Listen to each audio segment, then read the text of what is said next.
Hey, welcome to another edition of Creative Current on laartstream.com. Today we've got a really special show. We have two extraordinary guests, Calder, Greenwood, and Wildlife. Welcome. Thank you. How's it going? It's going good. Thanks, Wildlife.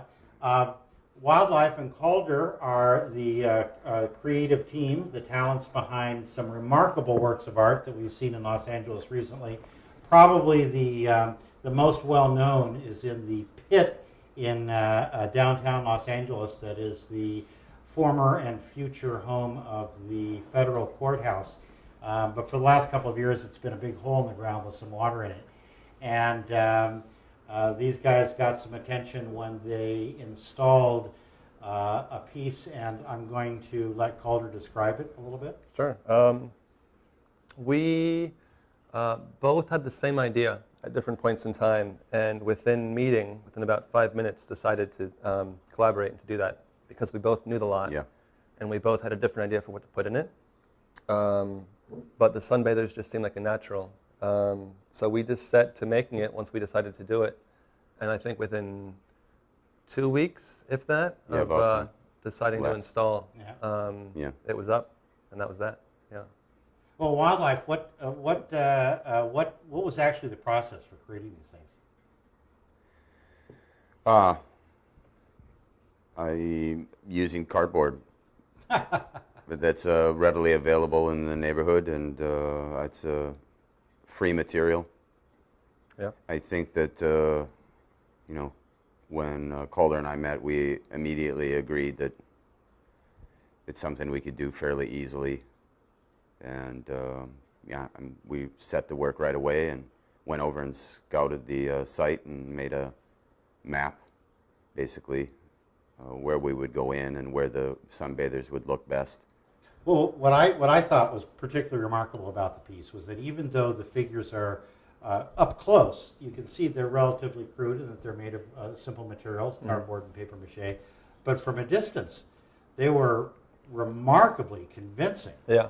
That's the illusion. There were some spectators who said they thought it was a real family down there until they paused long enough to realize that they weren't actually moving. Mm-hmm. Yeah. And I also thought it was interesting that they weren't moving. Yeah. They weren't moving. That's right. But now it was they were up for just a couple of days, and then was it the city that took them down? Yeah. I think so. Removed them. And that's too bad. Even though you did get some significant support from people in the city, like Councilmember Jan Perry. What was it she said? Remember the exact line? It was basically a positive. It was a seal of approval. Yeah, it sure was. Yeah. She thought it was a terrific. And that she looked forward to seeing more. Yes, she looked forward to seeing more. And what's interesting too is that guerrilla art has been a big feature of Los Angeles for many years. Mostly it was murals. Yeah. Now we have a mural ordinance that's sort of legalizing that. So it's almost as if we're pushing the envelope. Well, we are, let's face it. Yeah. Or I should say you guys are pushing the envelope with three-dimensional works, sculptures. And there are a couple of other recent pieces. The deer on the hillside, I think, was particularly cool. And that's by in downtown Los Angeles, just adjacent to, what is it, there's the Walt Disney at the top of the hill. Yeah. And it's in between that and the original lot where the sunbathers were, right in the middle. Right. At 2nd and Hill, thereabouts. And what's the name of the little funicular there? It's the... Angel's Flight. That's where the original was. Yeah. Angel's Flight. Oh, yeah. I think a thing that's interesting about that is that Calder and I immediately left an interview with the LA Times at the pit and walked down Broadway, turned right on 4th, and I said, come on, let's go take a look at another location. And, the minute we saw it, or I showed it to Calder, that we were both in agreement that, this is next. Mm-hmm. The other one that attracted some attention was in the LA River, and that was a pretty cool piece as well. Mm-hmm. Tell us a little bit about that. We decided to actually do simultaneously one in the river, a surfer, and then a surfer in the same lot that the sunbathers were in. And we wanted to do them both at the same time, so we built them together. We tried to install them at the same time the night previous, but we went down to the river, parked up above, went through the tunnel, with this guy in hand, Right. who's life size, so he kind of stands out. There was the crew. Yeah, and we got down there and saw that there were squad cars in the river. Yeah, for some in the reason. river. So we turned right back around, Yeah. right up the tunnel, Well, got back in the car, and no sooner did a squad car come up that tunnel. Yeah. So if we were a minute later, we would have basically walked into the squad car coming out, Yeah. carrying a life-size guy on a surfboard. And like, Yeah, and I think Sorry, Calder was like, "Don't turn on the lights. Don't turn on the lights. Yeah. Don't turn on the lights." yeah. Well, that piece is totally cool, and that's based on a real figure, I guess. That was modeled on, It not was a real figure. A fictional Inspired character. by Escape from L.A., Snake Plissken, because there's Right. a Which scene where he which surfs we also watched. while we made them. Yeah, that's Oh, right. cool. But not for anything other than, hey, why not? We can do it, so let's make it. You know, it's a It's particularly the rich scale time. thing, the sort of, again, pointing out the scale of things. And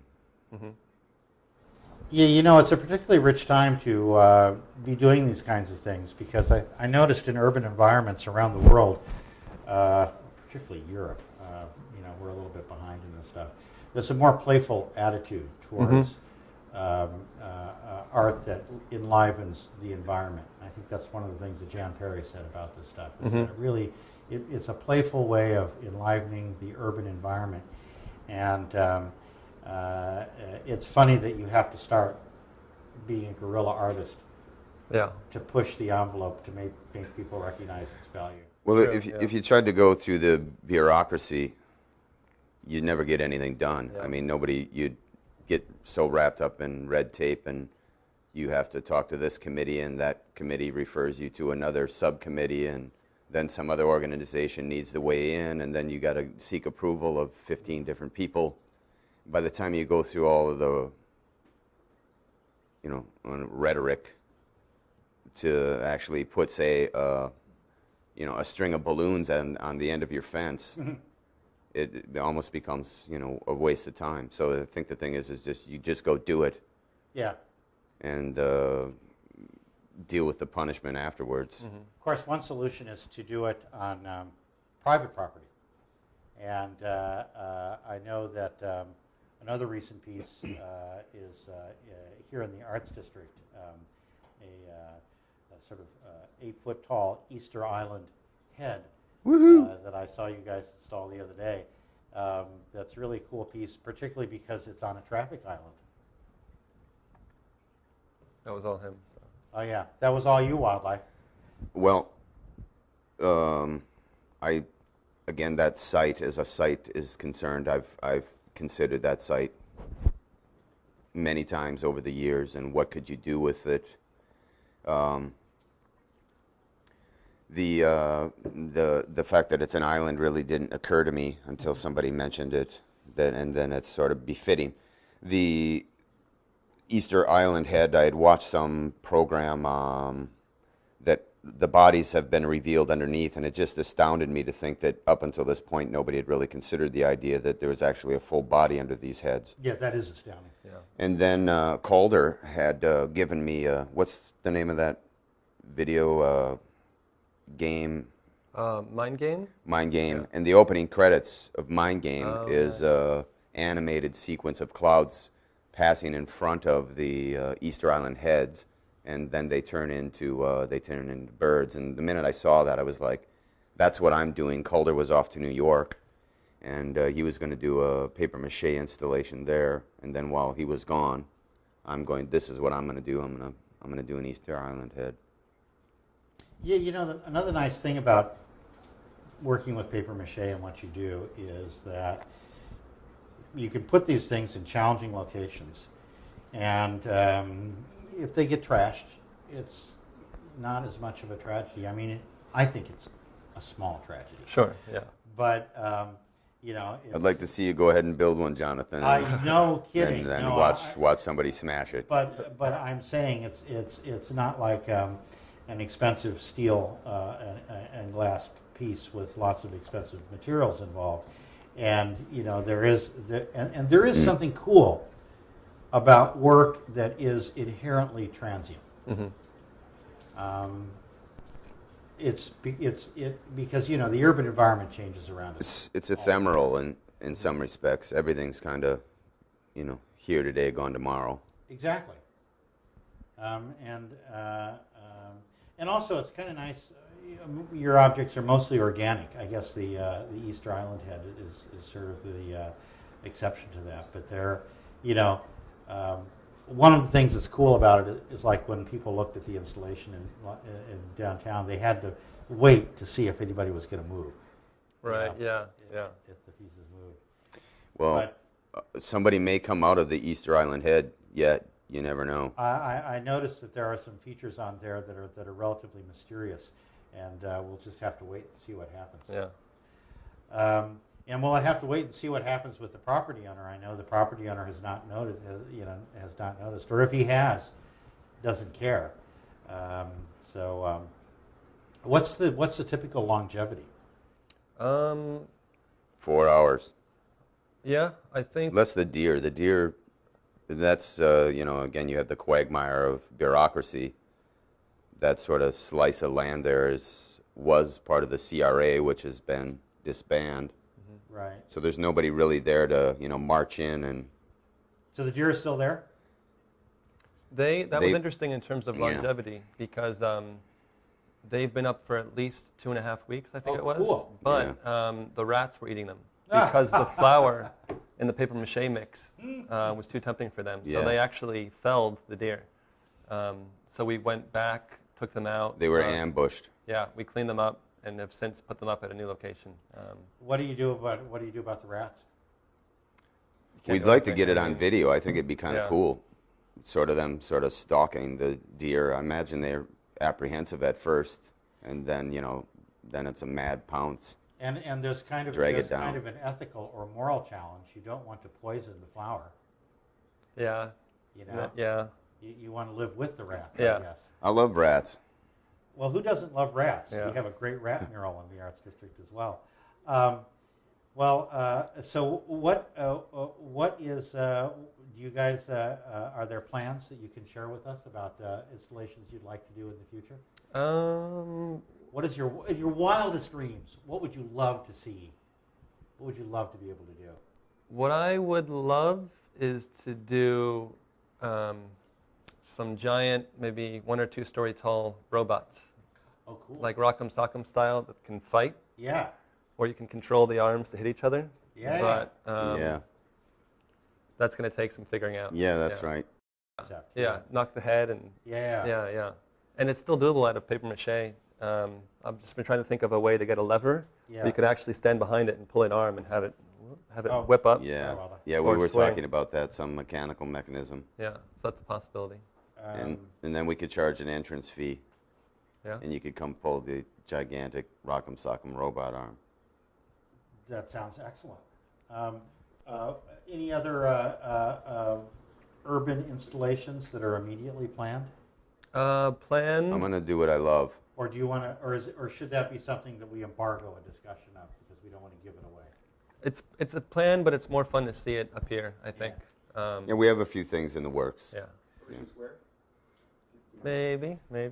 We have, it's great because we do have a tradition. It's open. It's open. Everything is a possible, How long does this paper mache last in the natural environment? Because we know that I noticed that you varnished nicely the tiki god in what's his name? Tlaloc? I don't know. Make one up. No, you had a name for it. I've changed my mind. Oh, well, the Easter Island head. I noticed that you varnished that. I did, yeah. Can you and I guess you can continue to finish the exterior. Yeah, absolutely. Hard? The varnish, the cardboard really sucks up the varnish, and it becomes extremely rigid. To the extent that I don't know how long it would last. I have no idea. I'm sure there's some scientific study that has probably already determined that we could look up. But with me, it was also the way the surface of the cardboard responded to the varathane and the richness that the natural cardboard created when you actually apply polyurethane to it. So it was just as much really appreciating the color that was created as it was that it does give it some longevity. I mean, one of the interesting things about what you guys do too is that this transient guerrilla art where you you don't really. It's not like an artist who does paintings and sells them in galleries. You're really interacting with the environment in a more immediate and intriguing way, and obviously not getting anything out of it in terms of you're not selling these you're not selling artwork the way an artist in a gallery does, and yet I think in a way your art has a greater impact than those kinds of artists. What do you have thoughts about that? I mean, I think that Wow. the street as a stage lets everyone see it. Yeah. You don't have to pay admission. It's just you have the good time and you come across it while it's up. Yeah. Or do you look up? Are you the kind of person that walks with their head down? Or do you stare at your phone? Or do you see the world around you? And I think a lot of what we're trying to do is to get people to look up and see it because it's there. And it's their choice to see it or not. So it's really more about that than it is what we get out of it because it's on them now at that point. That's the most enjoyable part of it, I suppose. And there's a sort of an absurdist quality too. Mm-hmm.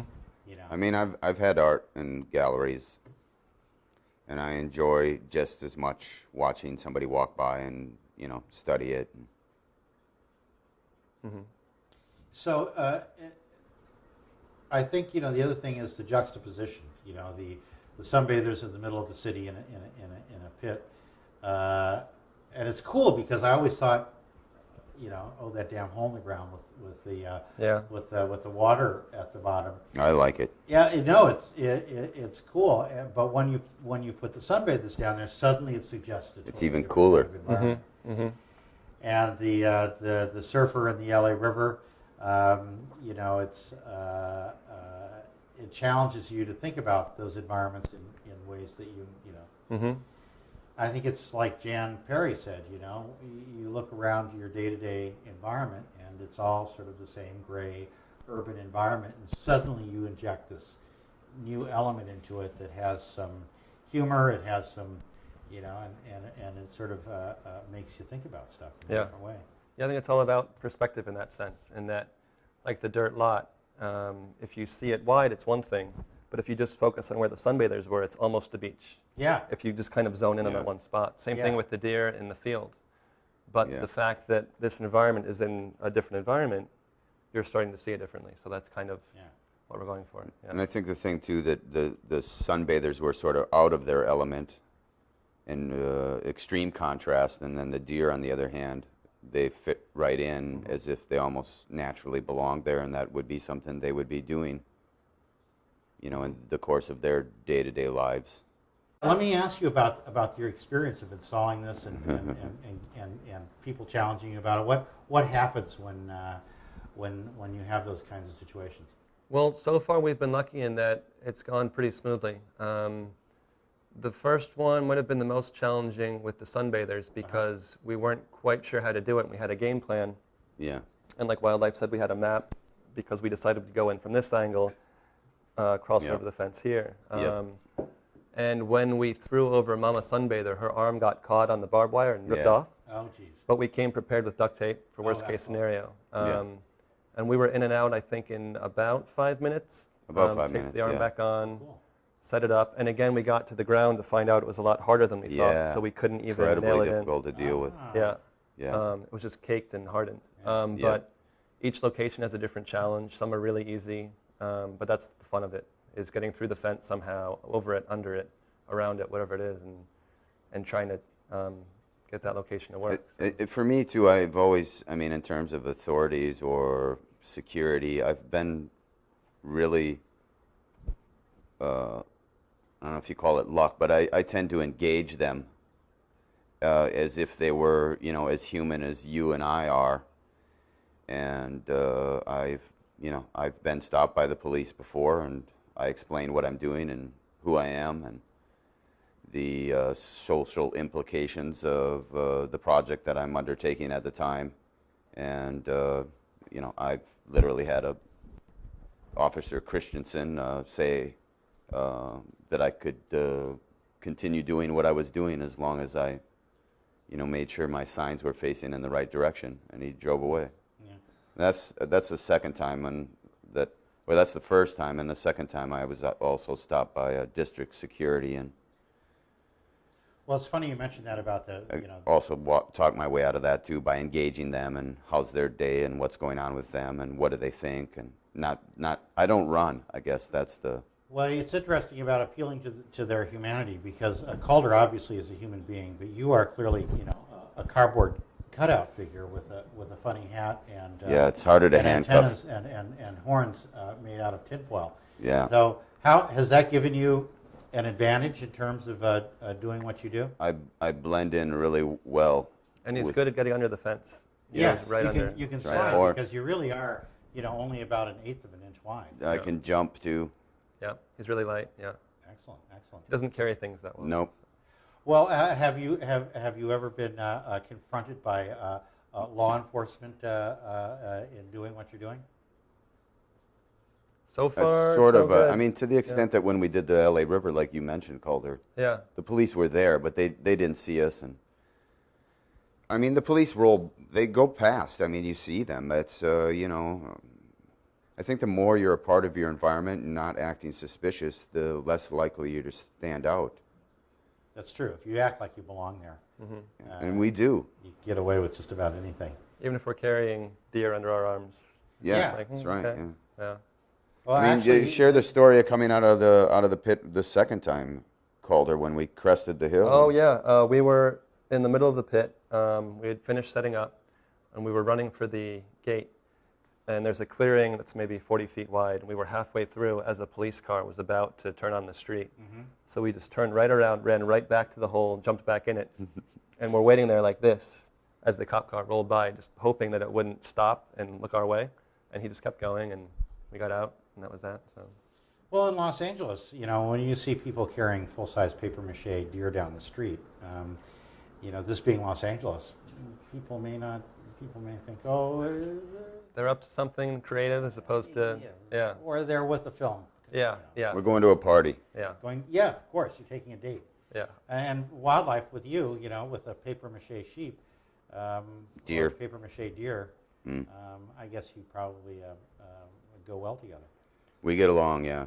I can imagine. I can relate to animals I- as much as participate in, you know, their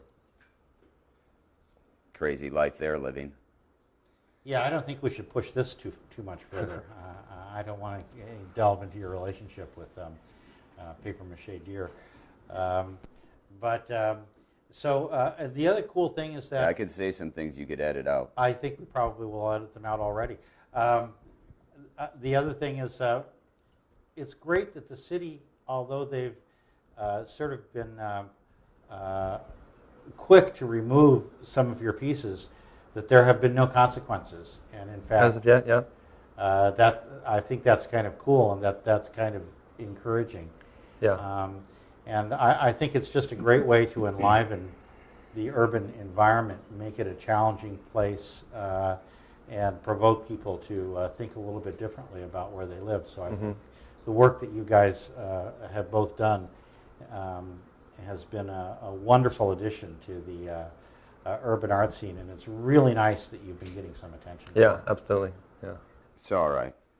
Well, I think that we're wrapping up now, and I want to thank Wildlife and Yeah, Calder thank you. for being with us today Good to be here. on another profoundly intriguing episode, and look forward to seeing you folks later.